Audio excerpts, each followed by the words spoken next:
아,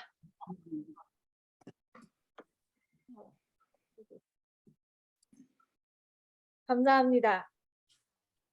제가 거진 1년 만에 123 말씀 묵상반에 왔는데 정말 오랜만에 얼굴 뵈서 너무나 반갑고 또 이렇게 익숙한 이름들 뵙게 돼서 정말 반갑고, 또 처음 뵙는 이름도 있는데 또 하나님께서 계속 저와 함께, 제가 뭐 공백이 있었지만 같은 은혜로 이끌어 주셔 가지고 계속, 장소는 다르지만 계속 하나님께서 성령님으로 우리 모두에게 함께 하셨음을 생각하게 되는데요.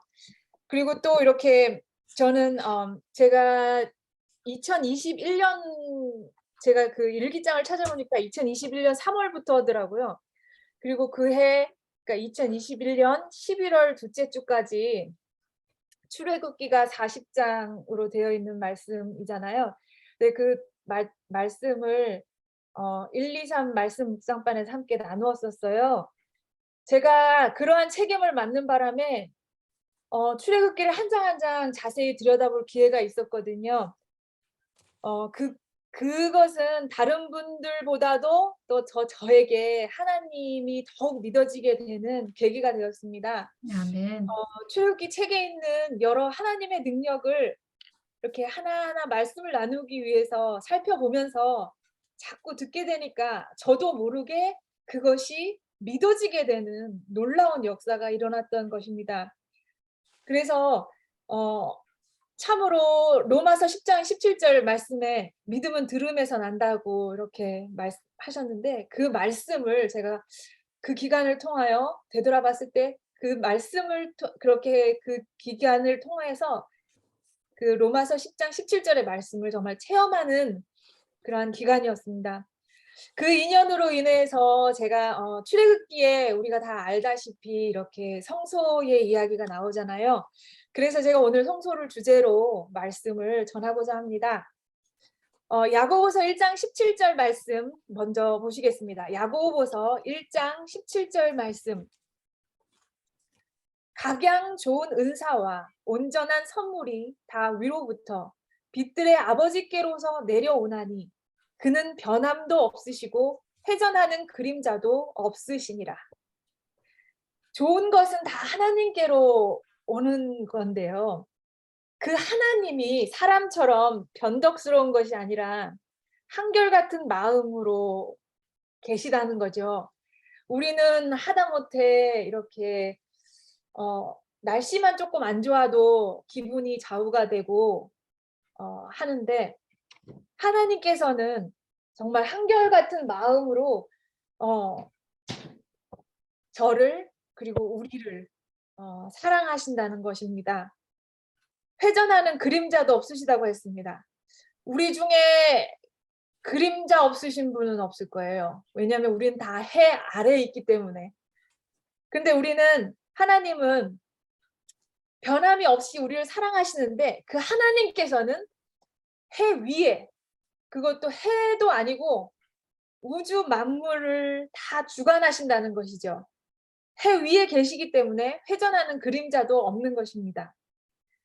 깎아 만들거나 부어 만든 어떤 신처럼 아무것도 할 수 없는 것이 아니라, 그야말로 전지전능하신 능력의 하나님이 변함없이 한결같은 마음으로 우리를 사랑하신다고 말씀하고 계시는 이 말씀, 너무 감사하지 않습니까?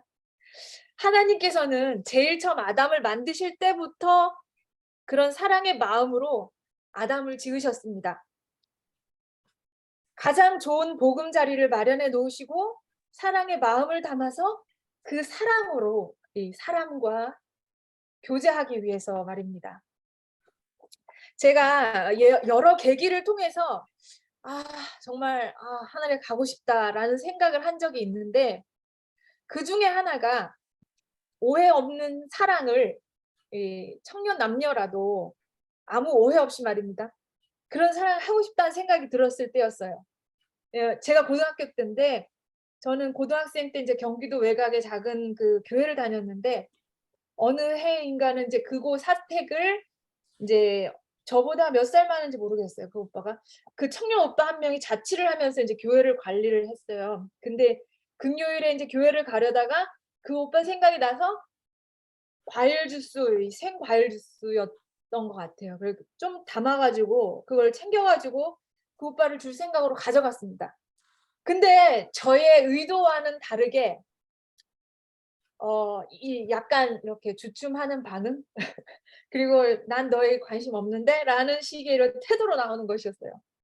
저의 그때 그 챙김은 진짜 사랑의 종류로 치면 아가페였는데 말이죠. 아가페 사랑 아시죠? 이게 부모와 자식 간의 사랑. 그래서 하늘나라에 가면 정말 이런 아무런 오해 없이 사랑할 수 있을 텐데 그 하늘나라에 가면 모두를 사랑해도 아무 거침이 없을 텐데 정말 그곳에 가고 싶다 그런 생각을 했습니다.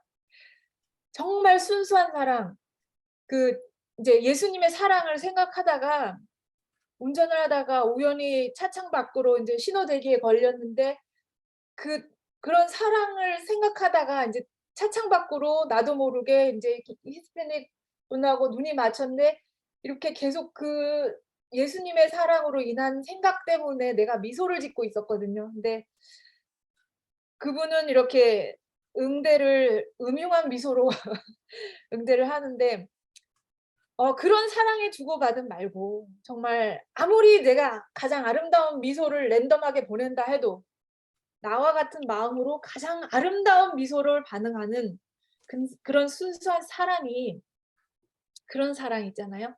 그런 사랑이 하나님의 품성인 것입니다. 창세기 1장 27절 말씀에 하나님이 자기 형상 곧 하나님의 형상대로 사람을 창조하시되 남자와 여자를 창조하시고라고 하셨습니다. 형상은 이미지를 말하죠. 마음을 말합니다. 하나님의 품성이죠. 하나님의 품성대로 우리를 만드셨다고 말씀하고 계시는 거죠. 사도 요한이 하나님에 대해 요한일서 4장 8절 말씀에 하나님은 사랑이라고 말하고 있습니다. 그러니까 우리 조상 아담이 창조될 때 아담의 마음은 하나님처럼 사랑이었던 것입니다. 그렇기 때문에 그 하와가 선악과를 가져왔을 때 사랑의 마음으로 그것을 받아서 먹었던 것이죠. 그렇게 사랑을 했었던 그 사랑의 마음을 하나님께서 창조해서 처음에는 그런 존재였던 것이죠. 또한 요한일서 4장 12절 말씀에 요한일서 4장 12절 말씀입니다. 어느 때나 하나님을 본 사람이 없으되 만일 우리가 서로 사랑하면 하나님이 우리 안에 거하시고 그의 사랑이 우리 안에 온전히 이루느니라.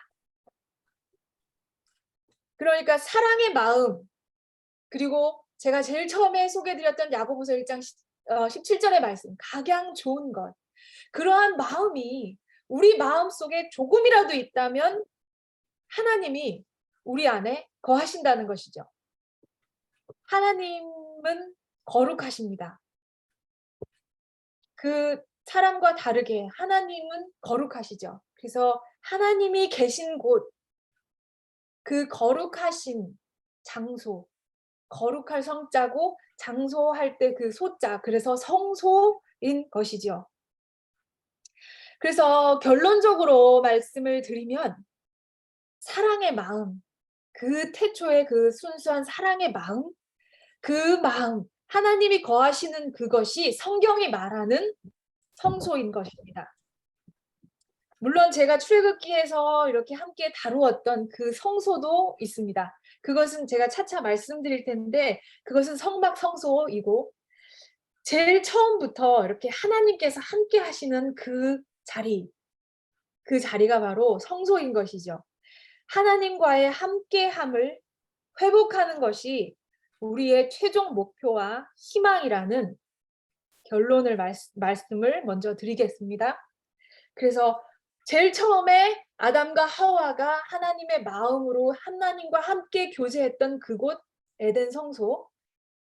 예, 제가 더 말씀을 드리겠는데 그것을 다시 회복하는, 에덴이 지금은 없지만 그것을 다시 우리 예수님이 다시 오셨을 때 다시 회복하는 그 사랑의 마음으로 가득 차서 더 이상 죄라는 게 없어서 하나님과 다시 함께할 수 있는 그것을 회복하는 것이 최종 목표인 것이죠.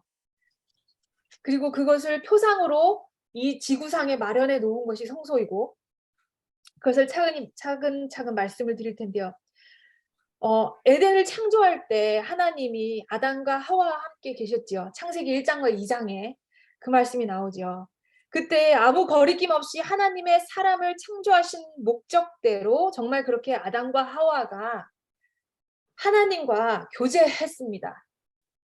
그 아담과 하와가 하나님과 만나는 그거에는 아무 장애물이 없었습니다. 저는 항상 그 순수한 사랑으로 가득하고, 이사야 11장의 말씀처럼 이리와 어린 양이 함께 거하고 송아지와 살찐 어린 사자와 살찐 짐승이 함께하고 젖먹이들이 독사의 구멍에서 장난치는, 원수라는 것이, 원수 내지는 이제 천적이라는 것이 존재하지 않았던 그 시간이 얼마 정도였을까? 저는 항상 이런 궁금증이 늘 있습니다. 혹자는 그 기간이 뭐 몇 100년 뭐 이런 말을 하더라고요. 근데 잘 모르겠습니다. 그 정말 하나님과 아무 장애물 없이 교제하던 그 시간, 동물들도 아무 서로에게 잡아먹히고 잡아먹고 하는 그러한 것이 전혀 없었던 그 시절을 말하는 거죠. 아담과 하와가 에덴에서 쫓겨나고 그 기간이 얼마나 됐는지는 모르겠지만 그 시간을 정말 그리워했을 거라는 생각이 들어요. 우리는 몰라서, 그게 얼마나 정말 좋은지는 몰라서 그렇지, 부조화 선지자에 보면은 이 바닥을 그냥 바닥을 요처럼 깔고 이렇게, 그때는 기온이 다 똑같았으니까.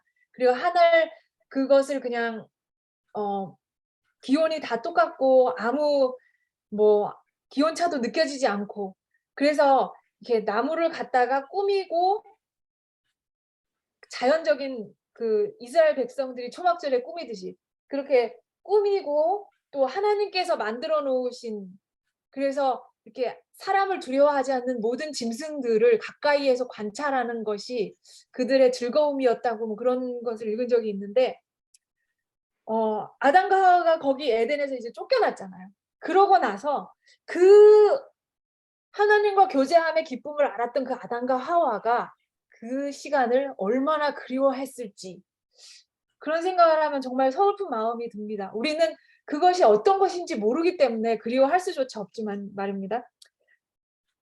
그래서 성경 전체의 역사를 성소를 중심으로 이야기를 해볼 수 있습니다. 제가 지금 이야기한 이것이 제1성소 에덴 성소입니다. 창세기 1장과 2장이죠. 거룩하신 하나님 자체와 함께 했던 그 장소, 그것이 바로 에덴 성소라고 할 수 있겠습니다. 두 번째는 창세기 3장부터 창세기 3장에 범죄를 하잖아요. 창세기 3장부터 창세기 8장 20절까지. 아직 에덴은 그대로 있고, 구속의 경륜이, 이제 범죄한 이후로 구속의 경륜이 들어오고, 언약이 그전에는 하나님과 이제 맺은 그 순종, 그것의 시금석이 선악과를 먹으면 사망이고 생명과를 먹으면 영생이라는 그러한 언약에서, 이제는 범죄 후에 피를 믿으면 영생이고 피를 믿지 않으면 사망이 되는 그러한 언약 조건이 되었고, 이것을 원시성소라고 할 수 있겠습니다. 창세기 8장 20절까지요. 그리고 세 번째는 나중에 한번 찾아보시기 바랍니다. 세 번째는 창세기 8장 21절부터 출애굽기 40장 17절까지인데요. 출애굽기 40장 17절에 그 성막을 지었다고, 이제 그 전까지는 출애굽기가 40장까지 돼 있잖아요. 근데 그 전까지는 하나님께서 그것을 다 이렇게 어떻게 지으라고 이렇게 명령을 하시고 자세하게 명령을 하십니다. 그리고 그 모든 것, 그래서 모세가 하나님이 명하신 대로라는 표현이 많이 나와요. 하나님께서 명하신 대로 그 성막을 지었다는 것이 40장 17절의 말씀입니다. 그때까지 이제 홍수 후에 에덴 동산은 올라갔습니다. 지성소로 올라가고 돌제단을 쌓고 양을 잡아서 제사를 지내게 되었죠. 그래서 우리가 성경에서 많은 부조들이 야곱과 뭐 아브라함부터 시작해서 많은 부조들이 제단을 쌓아서 양을 잡아서 제물로 드리고 하나님께서는 이렇게 흠양하셨다는, 노아가 그렇게 한 후에도 하나님께서 흠양하셨다는 표현이 나오죠. 그리고 불이 내려오는 경우도 있고 그렇게 흠양하셨다는 이야기를 많이 들었을 것입니다.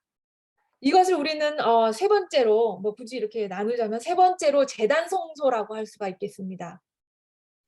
그리고 네 번째는 출애굽기 40장 17절부터 역대하 6장까지로 볼 수 있는데, 이제 성소를 의문의 법으로 주시는 것입니다. 의문의 법이라는 것은 문자로 남긴다는 것인데요. 제가 아까 말씀드렸듯이 출애굽기에 자세하게 어떠한 식양대로 만들으라는 것이 자세하게 나와 있습니다. 우리가 성소라고 그리는 그 성막으로 이루어진 성소를 이렇게 출애굽 이후에 세우게 됩니다. 그래서 이것을 성막 성소라고 할 수 있습니다. 이때가 그래서 성막 성소, 제가 지금 쭉 그냥 에덴 성소, 원시 성소, 제단 성소, 그리고 이제는 모양을 갖춘 성막 성소입니다. 저희가 출애굽기에서 다루었던 것은 성막 성소예요. 근데 우리가 너무 그 성소의 모습은 잘 알고 계시죠? 그 이렇게 동서남북 이렇게 해서 동쪽에 문이 있고 동쪽에만 문이 있습니다. 그리고 들어가면 번제단이 있고 물두멍이 있고, 그리고 그 안에 성소와 지성소로 나뉘고, 성소는 북쪽으로, 아니죠, 북쪽으로 떡상이 있고 남쪽으로는 촛대가 있고, 그리고 지성소 바로 앞으로 분향단이 있고, 그리고 저희가 이 성막 성소를 다룰 때 그 모든 것이 예수님을 표상한다는 것을 그때 예, 출애굽기를 다룰 때 저희는 그렇게 배웠습니다.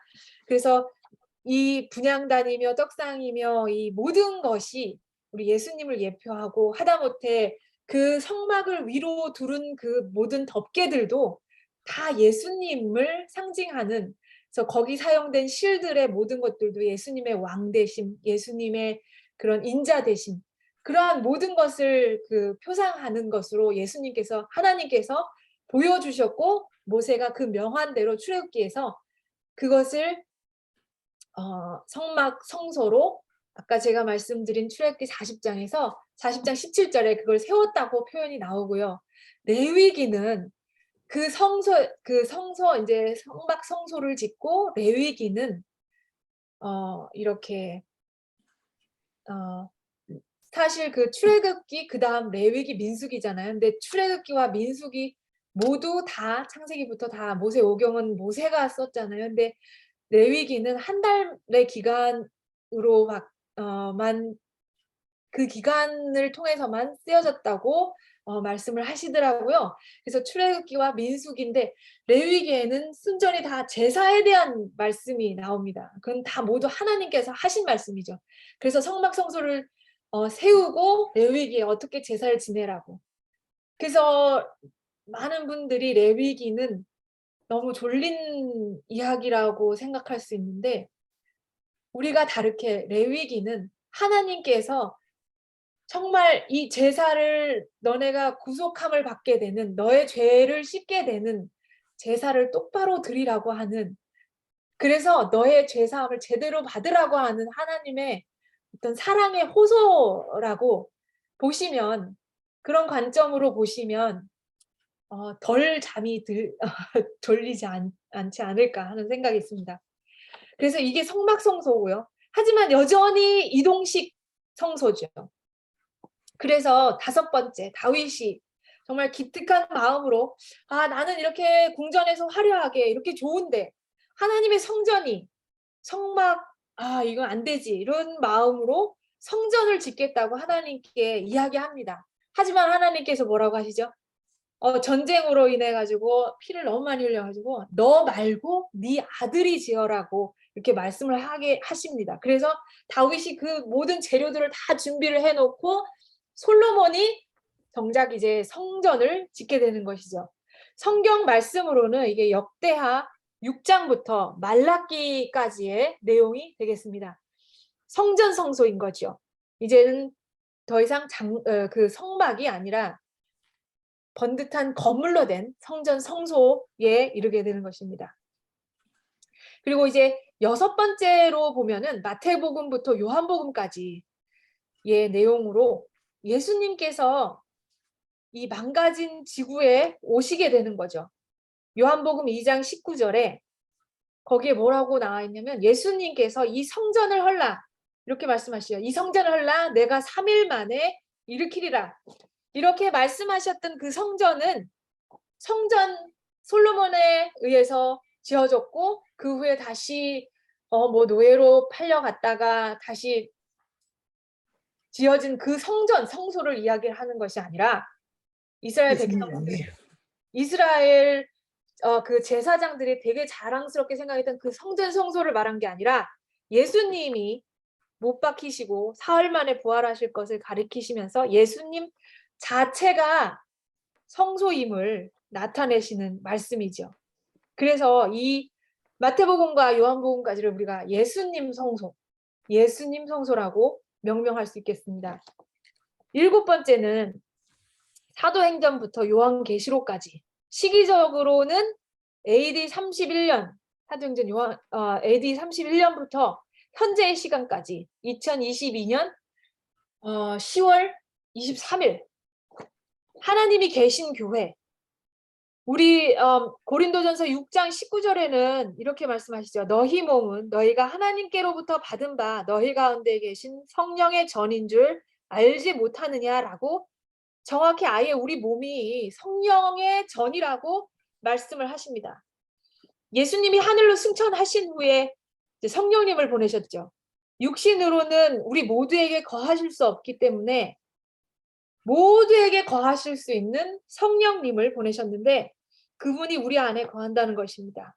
그래서 이 마지막으로 지금 우리는 우리 성소, 우리의 몸이, 우리의 마음이 성소인 것이죠. 그분이 거하시는 분들에게는 하나님의 특징이 나타날 것입니다. 그것이 보여지는 것이 갈라디아서 5장의 성령의 열매입니다. 성경 전체에 제가 쭉 창세기부터 요한계시록까지의 그 모두를 관통하는 성소를 제가 지금 말씀을 드렸는데 이 성경 전체의 성소를 통해서 공통적으로 생각할 수 있는 것은 하나님이 함께 하신다는 것입니다. 하나님과의 함께함. 처음에 하나님과 함께 있었고 죄로 인해서 그것이 단절되었고 그 관계를 회복시킬 것인데 그것을 기억하고 기념하라고 성소를 표상으로 주셨고 드디어 그 표상의 본체가 예수님이라는 이름으로 오셨고 그분이 거한 이제는 성령님으로 그분이 거한 우리의 마음이 우리가 성소가 되는 것이죠. 1, 2, 3 우리 저기 말씀 묵상 교재에 보시면은 성소 편에서 제가 그 성소 편을 읽으면서 가장 성소 제도에서 감명을 주는 것은 예수님의 이름, 하나님의 어린 양과 대제사장이라는 그 부분에서 저는 많은 감명을 받았습니다. 하나님과 우리가 함께하지 못하게 하는 그 죄라는 것을 없애주시는 것이 성소 제도를 통해 나타난 것이고 그 원본이 바로 예수님으로서 하나님과 우리 사이를 화목하게 하는 화목 제물이 되셨다는 것이죠. 어린 양이 되셨다는 것입니다. 어떻게 그 일이 가능했나요? 우리가 십자가에서 예수님께서 내려오실 수 있으셨지만 내려오시지 않으시고 우리를 위한 매맞음을 거부할 수 있으셨지만 거부하지 않으시고 마치 이삭이 아버지를 도와서 자신을 이렇게 제단에 이렇게 고정시키듯이 우리 예수님께서 충분히 그럴 능력이 있으셨지만 우리를 사랑하는 마음으로 그렇게 하늘과 땅 사이에 매달리셔서 어린 양이 되셨죠. 제물이 되셨죠. 성소에서 그 어린 양을 드리듯이 말입니다. 그리고 부활하시고 승천하셔서 지금도 오늘까지도 대제사장으로서 이제 1844년 이후에는 우리 하늘 지성소로 건너가셔서 대제사장으로서 우리를 변호하고 계시는 것이죠. 그래서 지금도 우리가 어떠한 지금 완벽하게 살 수 없는 우리가 계속해서 우리를 변호하시면서 못자국을 보여주시면서 변호하고 계십니다. 왜 우리가 구원받을 수밖에 없는지 계속 주장하고 계시죠. 그렇게 하나님과 우리 사이는 예수님으로 인해서 다시 연결이 되었고 하나님과 함께 할 수 있는 길이 열린 것입니다. 정말 하나님께 어떻게 감사를 드려야 할지 정말 너무나 큰 그 길을 열어주신 하나님 정말 감사합니다. 우리 오늘도 저희가 아이들과 함께 걸으면서 우리 아이들이 그 풋볼 선수 탐 브레디를 아시는지 모르겠어요. 우리 아들도 탐 브레디의 팬이고 우리 하연이도 우리 둘째도 이렇게 그 탐 브레디가 되게 특별한 이유가 지금 43살, 4살 됐는데 지금까지도 현역으로 뛰고 있습니다. 그리고 슈퍼볼을 뭐 5번 우승을 했는지 그리고 뭐 7번을 나갔는지 아무튼 대단한 선수예요. 그런데 이제 그 사람의 특별한 이유 중에 하나가 또 되게 스페셜한 다이어트를 합니다. 되게 가려 먹어요. 그래서 재림교회는 저리 가라 할 정도로 가려 먹는데 오늘도 우리 둘째 애가 지금 조금 한 4주 동안 스페셜 다이어트를 해야 되거든요. 그래서 이제 더 탐 브레디 생각이 났나 봐요. 근데 오늘도 걸으면서 뭐 지 동생하고 얘기하는 게 지금 탐 브레디는 뭐 먹고 있을 거야. 뭐 디너를 먹고 있을 거야. 뭐 그런 얘기를 막 하더라고요. 근데 내가 속으로 탐 브레디의 저렇게 행적을 쫓는 게 참 예수님 탐 브레디가 뭘 해줬다고 상당히 탐 브레디의 저렇게 행적을 다 쫓아가면서 팬을 자처하나 그런 생각을 하면서 탐 브레디는 우리한테 해준 거 하나도 없는데 근데 예수님은 나에게 얼마나 많은 것을 해주셨는가. 얼마나 놀라운 사랑으로 그 애매한 자리, 하늘도 땅도 아닌 그곳에 매달리셨고 기꺼이 그 일을 하셨는데 나는 애들이 탐 브레디 쫓아서 그것을 생각하는 만큼도 예수님의 행적을 생각하지 못하는 그러한 모습이 있지 않은가 뭐 그런 생각을 했습니다. 하나님께서 그 놀라운 길을 우리 예수님께서 열어주신 것이죠. 하지만 아직 우리가 온전히 하늘까지 이르지는 못한 상태입니다. 그런데 우리가 지금 이 상태에서 길은 열려 있고 이 상태에서 우리가 어떠한 제사를 하나님께 드려야 할지 그것만 살펴보고 말씀을 마치겠습니다. 시편 51편 17절의 말씀입니다. 하나님이 구하시는 제사는 상한 심령이라. 하나님이여 상하고 통회하는 마음을 주께서 멸시치 아니하시리이다. 하나님께서 저희에게 구하시는 마음은 broken heart, 영어로는 broken heart더라고요. 깨어진 거예요. 온전하지 않은 거. 그래서 온전하지 않고 통회하는 마음, contrite 하는 그러니까 너무 슬퍼해서 어쩔 줄 몰라 하는 죄를 회개하고 통회하는 그러한 마음을 주께서 하나님께서 너 또 왔니? 그리고 너 왜 이런 걸 가져왔니? 라고 절대로 하시지 않는다는 것이죠. 우리 하나님께로 가져갈 것은 내가 잘한 무엇이 아닙니다. 하나님께로 가져갈 것은 내가 교회 잘 나가고 내가 어떤 소그룹을 잘 인도하고 내가 11금 잘 내고 내가 선교 헌금 내가지고 내가 받은 영수증 그런 것이 아니라 하나님께 우리가 가져갈 제사는 상한 심령이라는 것입니다. 죄라는 것은 우리 모두가 알다시피 도덕적인 법, 그러니까 도둑질이나 뭐 간음이나 이러한 것을 해서 우리가 죄인이라고 하는 것이 아닙니다. 그러한 법의 표준으로는 우리가 죄인은 아니죠. 하지만 우리가 죄인인 이유는 우리가 하나님과 함께 하지 못함, 그것이 죄인인 것입니다. 그러한 관점에서 오늘도 하루 종일 죄인으로 우리가 산 시간이 얼마인지 모르겠습니다. 그 시간이 다 있을 것입니다. 그 죄를 회개하고 통회하는 것이, 그리고 하나님께 드릴 제사인 것이죠. 그것을 내가 하나님과 함께 하지 못해도 너무나 멀쩡하고 괜찮은 그 모습, 그것을 회개하고 통회하는 것, 그 깨어진 마음, 상한 심령을 내가 조금 더 다른 사람보다는 나은 대우를 받고 조금 더 괜찮은 모습으로 비춰져야 되고 하는 그러한 모든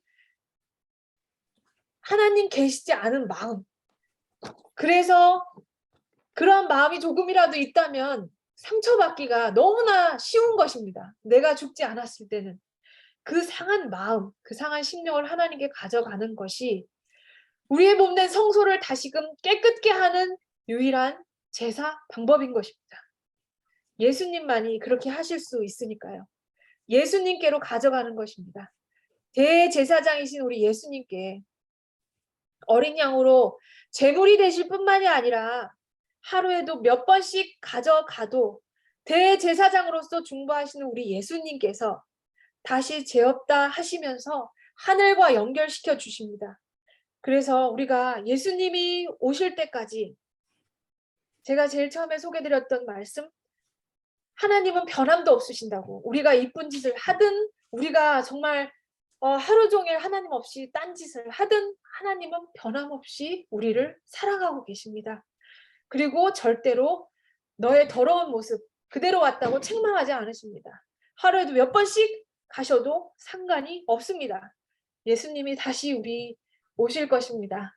지금 너무나 많은 징조들이 그렇게 말하고 있습니다.